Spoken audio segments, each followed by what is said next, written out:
சிவபெருமான் ஒரு நாள் பூமிக்கு வராரு. அப்போது அவருக்கு ரொம்ப பசிச்சதாம். எங்கெங்கயோ தேடி பாக்குறாரு. அவருக்கான சாப்பாடு எங்கேயுமே கிடைக்கல.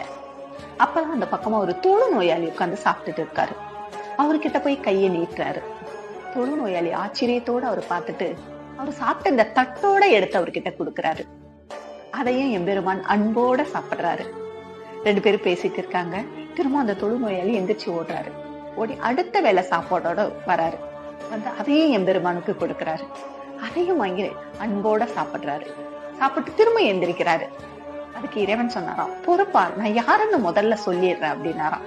அதுக்கு அந்த தொழு நோயாளி சிரிச்சுக்கிட்டே சொன்னாராம், நீங்க வேற யாரு? என்ன படைச்ச இறைவன் சொல்ல போறீங்க அதானே அப்படின்னு கேட்டாராம். எம்பெருமானுக்கு ஒரே ஆச்சரியமா இருந்தது. எப்படிப்பா கண்டுபிடிச்ச அப்படின்னு கேட்டாராம். எனக்கு இந்த தொழுநோய் வந்த போது என் மனைவி என்னை வெறுத்தாள்.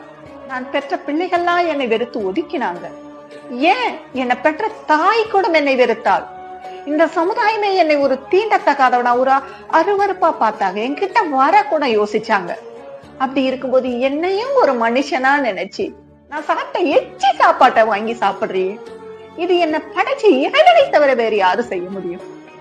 அவன் தாய் சிறந்த தயான தத்துவன், மாசற்ற ஜோதியன், மலர்ந்த மலச்சுடரன், நேசனவன், என் நெஞ்சத்தில் வீற்றிருக்கும் ஈசனவன்.